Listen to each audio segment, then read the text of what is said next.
Bonjour à tous. Imaginons le pire. Une crue arrive. Une inondation. Que faire? Une submersion marine. Quelle responsabilité? Le droit de la GEMAPI, gestion des milieux aquatiques et prévention des inondations, a un peu changé la donne, mais sur une base classique. La base classique, par exemple, s'agissant de l'indemnisation de la victime.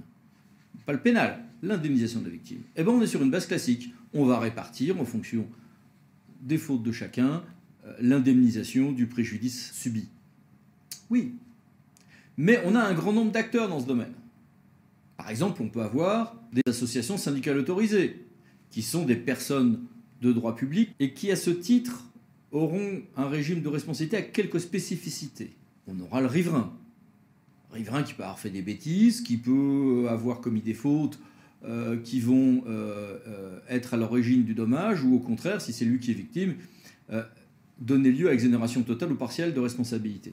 Le principal responsable, en général, c'est quand même le gestionnaire d'ouvrage. Alors vous allez me dire, bah oui, donc le gestionnaire d'une digue, d'un aménagement hydraulique, d'un système d'endiguement. Bah oui, mais pas uniquement. Souvent, on voit condamner des gestionnaires de ponts, de voiries, qui ont entraîné des dysfonctionnements conduisant à une partie de la responsabilité de l'inondation.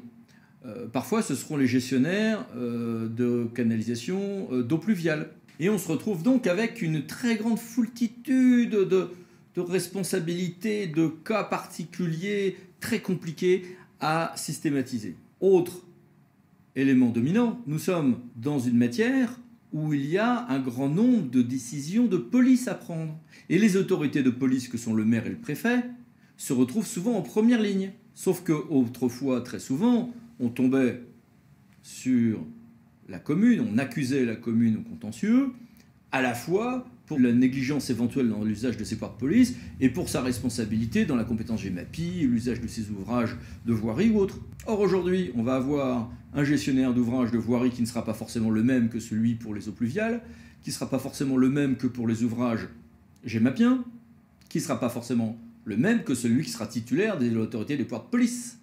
Et ces distinctions-là, il était rare qu'elles soient faites dans les contentieux en matière d'inondation, alors que depuis la mise en œuvre de la compétence GEMAPI, distinguer entre ces différentes sources de responsabilité va devenir de plus en plus fréquent, obligatoire, et probablement un peu désarçonnant pour certains avocats et certains magistrats. Et puis il y a d'autres personnes privées. On a beaucoup de contentieux où on voit une responsabilité du prestataire de l'administration, d'une entreprise privée qui agissait sur le terrain ou d'un autre riverain. Et puis, on va avoir aussi une responsabilité des autorités en charge de l'urbanisme.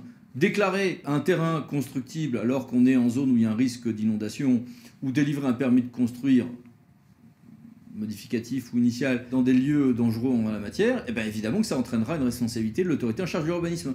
Là aussi, demain, dans des cas d'inondation, il y aura plus de distinctions à opérer entre les autorités en matière d'urbanisme, les autorités de police et les autorités en charge de tel ou tel type d'ouvrage qu'autrefois où quasiment tout était concentré entre les mains du maire d'une part et d'un syndicat de rivière de l'autre. Donc on a un grand nombre de responsables possibles et des jurisprudences extrêmement subtiles pour distinguer tel ou tel cas. Face à ça, on a évidemment des dérogations aussi classiques que sont d'une part l'éventuelle faute de la victime. Bah oui, si j'ai construit sans permis de construire un terrain, une maison dans une zone inondable, la faute de la victime sera totalement exonératoire de responsabilité. Par exemple, si j'ai été imprudent dans mon évacuation de mon domicile, conduisant à un plus grand préjudice que celui qui aurait été constaté si j'avais été sage, eh bien évidemment, ça entraînera une limitation de l'indemnisation. Et puis évidemment, dès qu'il s'agit d'inondations, de crues, de submersion marine, on pense aux éventuelles forces majeures. Sans rentrer dans les détails, retenons que la force majeure n'est que assez peu retenue dans ce domaine si les dommages sont prévisibles et si on n'est pas dans des cas tout à fait exceptionnels. D'autres points sont à connaître. Premier point, tous les juristes ont un jour appris que quand il s'agit d'avoir une indemnisation au titre d'un ouvrage, eh bien on fait une distinction.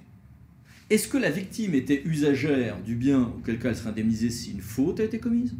Ou est-ce qu'elle est tierce au regard de l'usage de cet ouvrage, auquel cas elle sera indemnisée même sans faute?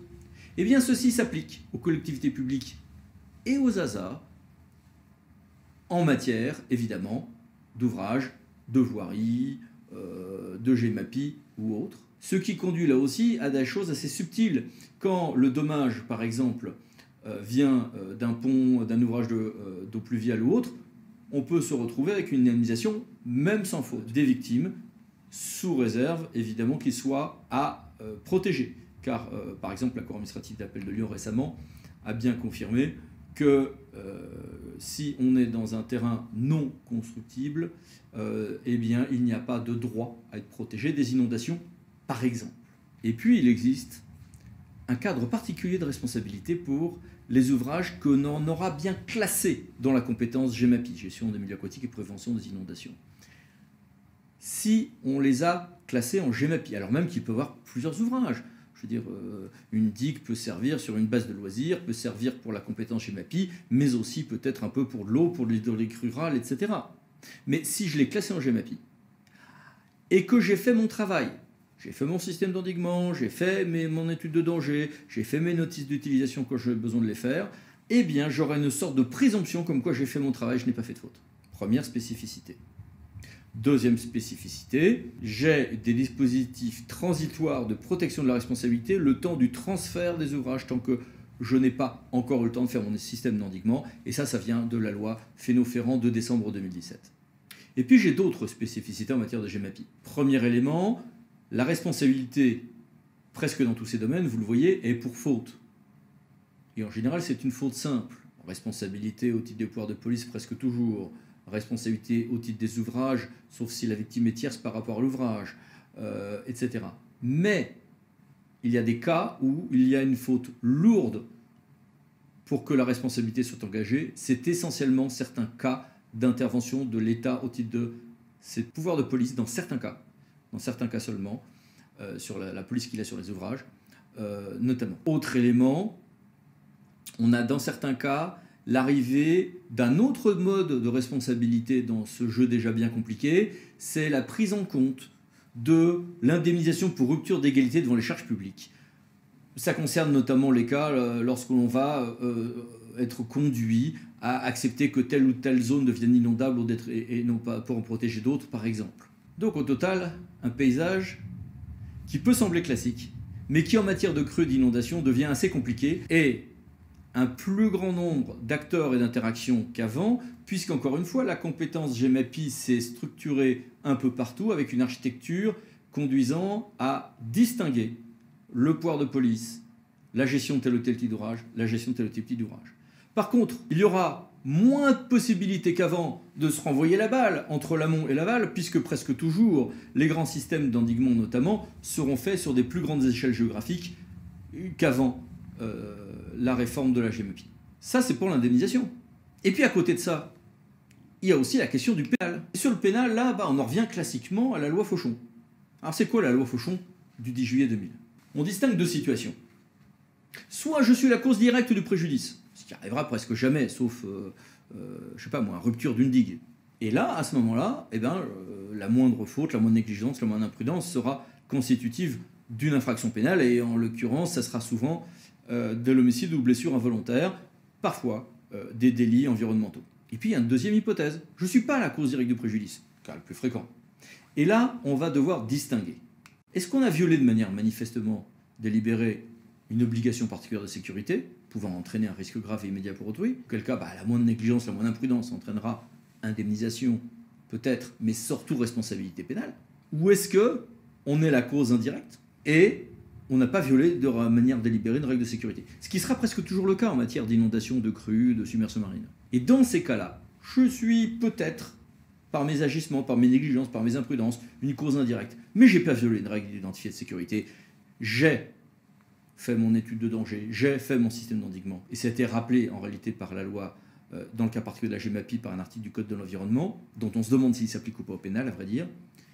J'ai une présomption de ce que j'ai bien fait mon travail, et je ne serai condamné que si on estime que j'ai commis une faute caractérisée. Alors maintenant, si on zoome avant, on aboutit à cette grille-là, générale, où l'on voit quels sont les différents types de responsables, les différents types de responsabilités. N'hésitez pas à mettre votre vidéo sur pause pour avoir le temps de décortiquer toutes ces hypothèses. Mais si vous voulez en savoir plus, dans nos ouvrages notamment consacrés à cette question, nous allons bien au-delà de cette vidéo. À bientôt donc Pour en savoir plus sur la GEMAPI, mais également sur l'ensemble des bouleversements qui concernent en ce moment les 2 cycles de l'eau, sur notre chaîne YouTube, sur notre blog, nos articles ou nos ouvrages. À bientôt et bon courage face à ces défis tout à fait passionnants, mais il faut bien le reconnaître, un petit peu inquiétants en termes de responsabilité. Merci, au revoir.